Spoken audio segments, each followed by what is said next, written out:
chers camarades, prononcer le discours inaugural du Conseil national du Sahel Cusens, syndicat autonome des enseignants du moyen secondaire du Sénégal, c'est avant tout pour nous une réponse à l'invitation au respect des textes statutaires et réglementaires de notre organisation qui a fini de faire de cette instance, au moment d'échange et d'introspection, un véritable forum sur les préoccupations de l'heure.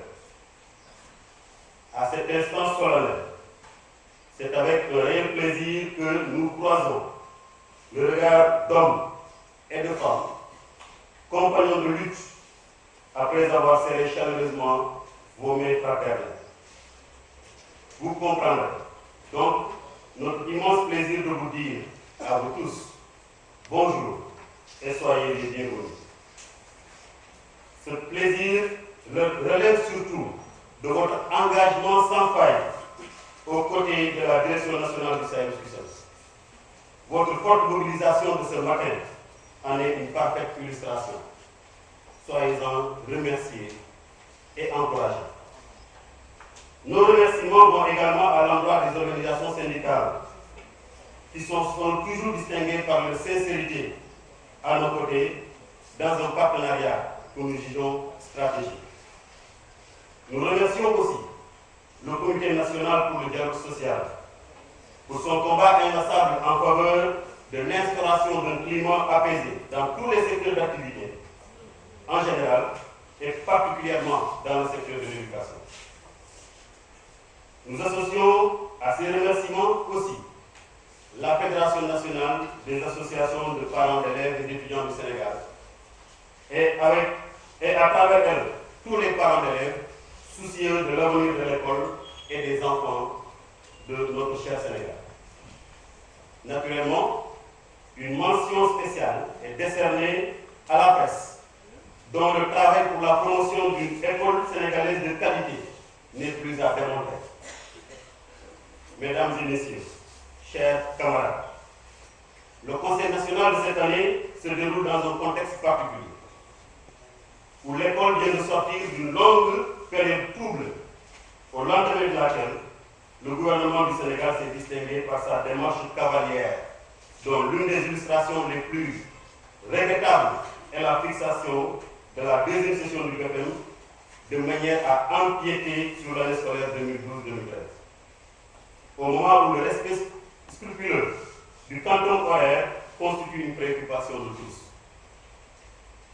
Cette situation est d'autant plus déploratrice que les nouvelles autorités ont encore manifesté leur absence d'une culture de dialogue par la compromission de Sali 5, qui depuis 2008 a constitué un moment important de concertation entre tous les acteurs du système éducatif réunis autour du Comité national pour le dialogue social sous la houlette de son infatigable président, M. Youssouf Awad. Les nombreuses interpellations des acteurs du système et du CNRS n'ont pu prévenir cette valourdise du ministère de l'Éducation nationale. Comme si cela ne suffisait pas.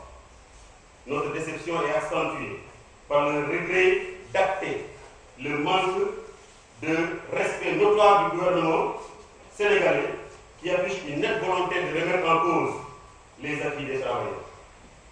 C'est à ce titre que nous jugeons dangereuse la tentative de remettre en cause le fonds commun des magistrats sous le prétexte fallacieux de son caractère peu conforme avec la loi. Il n'en demeure pas moins qu'il s'agit d'un acquis dont la remise en cause constitue un précédent dangereux pour le monde du travail, en ce sens que tout nouveau pouvoir qui s'installerait serait tenté de remettre en cause des acquis des travailleurs, ce qui est naturellement inacceptable. Ainsi, nous manifestons tout notre soutien aux travailleurs de la justice pour la préservation des acquis du mouvement syndical. De toutes les façons, les actes posés par les nouvelles autorités montrent que l'école est loin de sortir de l'ordinaire. En effet, le nouvel ordre de priorité décliné par le président Macky Sall et confirmé par le Premier ministre Abdoul Mbaye, lors de sa déclaration de politique générale, montre que l'éducation et la formation sont reléguées au tout dernier plan. Cela constitue, à notre avis, une erreur politique et un manque d'ambition, car nous demeurons convaincus que le Sénégal doit fonder son émergence sur l'économie du savoir.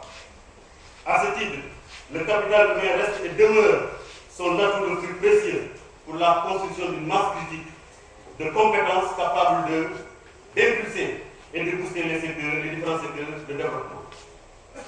L'atteinte de cet objectif, chers camarades, repose sur les frêles épaules des enseignants que nous sommes. Principaux artisans des performances du système éducatif tant chantés par le Premier ministre Abdoul Mbaye. C'est pourquoi l'amélioration de la condition sociale et professionnelle du personnel enseignant constitue, à notre humble avis, un investissement stratégique. C'est à ce titre que le Sénégal pourra atteindre les objectifs du millénaire pour le développement. Le pilotage à vue des nouvelles autorités s'est encore manifesté dans l'angoisse vécue dans la chair par les populations victimes des inondations. Leur responsabilité réside non seulement dans l'absence d'anticipation par les travaux préhivernaux du curage des canaux, mais aussi et surtout dans la gestion politique, plus politicienne que républicaine de ces désastres.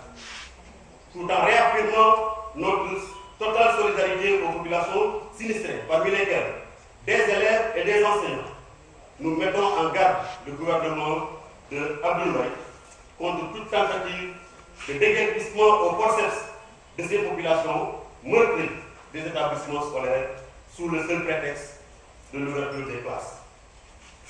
Que l'on nous comprenne très bien, il est impératif que l'école ouvre ses portes, même si, pour la première fois au Sénégal, aucun CRD pour la rentrée des classes ne s'est tenu